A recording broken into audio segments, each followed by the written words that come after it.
show again. Sorry, it's been a minute since I've last posted or whatnot. I've been super busy getting some things together. Kind of going on a little bit of a road trip. Got a job down in Santee, South Carolina, going down to inspect some boiler tubes. Whatnot. So we're getting ready for that. But anyways, we're here today. We're in my good friend Marvin's house, whatnot. Doing a little interpersonal interview with Marvin here. So Marvin here was in the Air Force for a little over 3 years. Was it 73 to 76? You got it. That's it, Corey. Yeah. And heavily involved in AA, helping people achieve sobriety and whatnot. Also involved, was it with GLASS, Gays and Lesbians Achieving Sobriety Together? Correct. Yeah. Yep. And he's also a member of the LGBT community. I bet you can guess which part. Maybe not. Maybe not. Yeah, you never know. You can never tell just based off somebody's story. Yep. So which part of the community are you? Or which letter are you?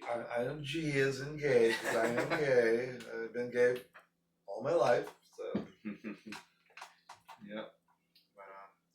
But alrighty. Well, tell me a little bit about the Air Force, Marvin. The Air Force. Well, I was in the Air Force from January of 1973. The Vietnam War was going on, and they were talking in Paris to get a peace treaty, and they couldn't decide where it was going to sit at the table and what shape the table was going to be. So I figured they're probably not going to get a peace treaty anytime soon. So I enlisted in the Air Force and stayed in there until the end of May of '76. While I was in the Air Force at Dobbs Air Force Base near Marietta, Georgia, the Vietnam fell, and so I got out early. That's why I was only in the Air Force for 3 years, 4 months, and 16 days to be exact. And then I came home and got out of the Air Force and got a regular job. Cool. Yeah, didn't you say you witnessed on TV the fall of Saigon? Yes. I had a TV in the barracks in my room, and I watched, which I'm sure many Americans did, when South Vietnam fell to the North Vietnamese. Then the war was over. Well, what an exhilarating feeling that must have been. Like, wow, I get to go home after all these years. Thank God I didn't go to Vietnam or any of the Thailand or any of the other bases around that area. But so you didn't have to go over there? Oh, okay. Not at all. Oh, okay. Otherwise, we probably wouldn't be having this conversation. No, so, I mean, you never know. Well, I met people that had been there, and their stories were not good. Yeah, I can imagine a lot of those guys ended up with like PTSD and other, messed up stress-related syndromes. And definitely things they witness. But yeah, the reason why I brought you on today and wanted to, interview you a little bit and whatnot, I think you can provide a unique perspective. I mean, the thing is, you were in the Air Force, which is kind of a often revered or kind of a masculine field to be in, service to do and whatnot. I mean, it's military, so I'm sure you have, some form of basic training you had to go through before you were put onto a base. Lackland Air Force Base, near San Antonio, Texas. Yes, I was in basic training, and to be honest with you, I got set back because I didn't do well. Really? Oh, yes. So me and Airman Dutson both got set back to a new flight, because that's what they call it, the flights. Yeah, but I finally made it out of basic, thank God. Yeah. What made you want to go into the Air Force anyways? Like, let's see. The Vietnam War was going on. They were at the peace. They were talking in Paris to get the peace treaty to end the war. But they were talking about the size of this, where people were going to sit at the table, who was going to sit at the table for the peace treaty and negotiations. And I just figured that if they couldn't figure out where they were going to sit and the size of the table, who was going to sit, that the war would probably be going on for a while. So, So you were just wanting to help.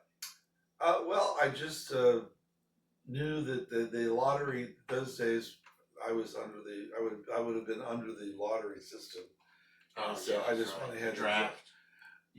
yes, they had there was the draft, and then they have developed some other interesting ideas to make it more equitable to everybody. So anyway, so I figured I'd wind up getting drafted, and my brother almost got drafted. Well, actually, my brother got a notice from the Army that they wanted him to join them, and he enlisted in the Navy because he wasn't real big on the Army.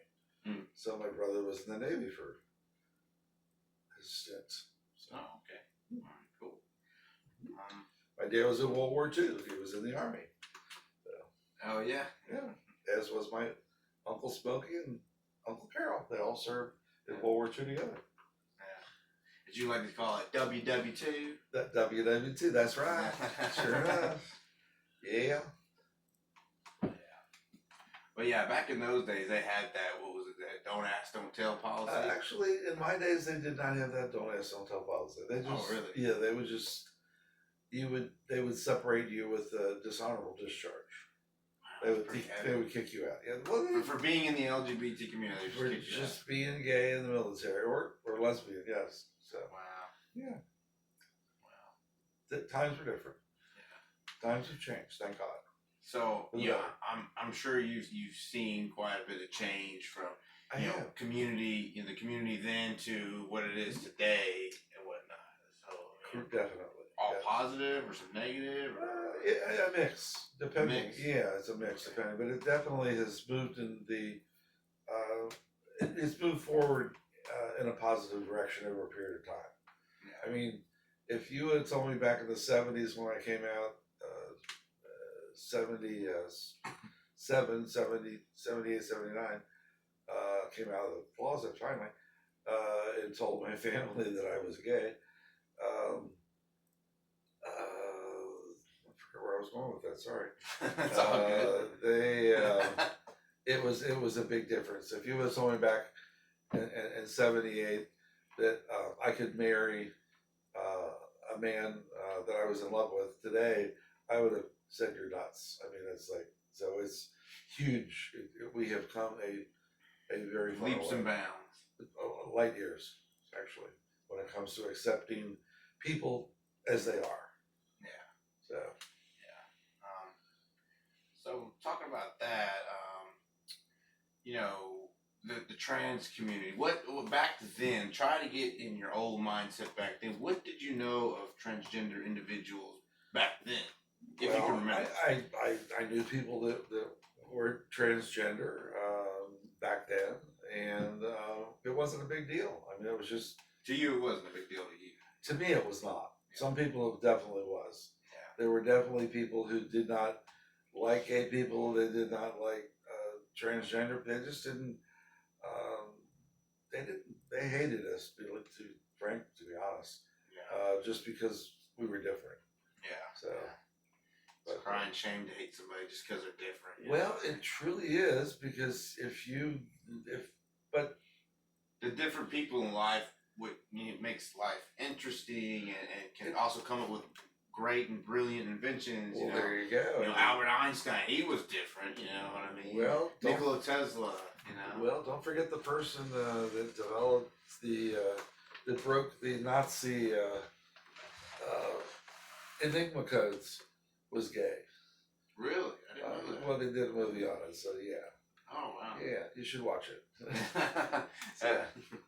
All right. Well, what was the person's name? Do you remember? I'm really bad with names, but they made it into a big motion picture and brought it out, and unfortunately, it won't come to me, but it is history. He actually helped developing a type of early rudimentary computer that a cipher, a machine that actually broke the Nazi enigma, and so that they could read they could read the communications between the Nazis, between the Germans. Mm. I say Nazis, but they were same difference. I think if somebody had found out that person was gay and whatnot, and rejected him from the military, or He actually was a civil servant working in Great Britain, yeah. oh, And I want to say Alan Turning, I think was his name. Mm. And but yeah, they brought it all out, and actually he had a he had a rough, even though he did all this work and helped to end the war center. He well, that's what the British did. So, but it's in history. You can look it up. So. Yeah, it's just, you think on it or whatnot. Even today, we're having issues. Obviously, we're having issues with it. It's just so stupid just to hate on somebody and give somebody a hard time because of who they choose to go to bed with at night. You know what I mean? Like, why is it such a big fucking deal? Well, for some people it is, and I've had friends. I had a friend from grade school and high school that when I told him I was gay, he couldn't handle it. You know, so that ended the friendship. After that, it was. And I'm sure people hear time and time again. That's a common story among any part of the community. Lesbian, gay, bi, trans, whatever. I mean, you lose friendships or whatnot over it. Yes, you do. But in a sense, in some ways, if you can look at it as a positive thing, like they weren't truly your friend if they couldn't accept you for that. At least that's the way I kind of look at it. Well, we all look at it in a different way. I just figured that that was their problem, not mine. So I mean, I accepted myself, and if they couldn't, then so be it. You know, it's hard when you've done the kids since the third grade. Yeah. And now you're out of you go through grade school, you went through high school together, and I went to the Air Force. He went to college briefly, and then he just quit being your friend because. Well, he just couldn't accept it. He couldn't wrap his head around it, as we say today. But that's the way. So I can't make somebody like me for who I am. Yeah. And I'm not going to be myself. Beat yourself up. I'm just going to be myself. And if you don't like it, then so what? I really can't be bothered. Exactly. Life's too short. So. Absolutely. Yeah. So, I don't know, today, like with, say the trans community or whatnot, obviously from then to now, they've come, leaps and bounds as far as, getting more acceptance, more positive laws being passed to decrease discrimination. I mean, it still happens. Discrimination still happens every day. Yep. And whatnot. Sure does, I'm sure. Doesn't surprise me. Yeah. Unfortunately. I don't like it, but yeah. Do you think the trans community has come just as far as the rest of the LGBT community, or do you think if you were to compare, like gay men and women on a chart, how much they've improved versus trans, do you think it's linear? Do you think it's about the same on improvement, or do you think they're still struggling to get more acceptance, more so than other people of the LGBT community? From my perspective, the trans community has come pretty far, but the acceptance level isn't there that I see. That's just my perspective. That's my observation.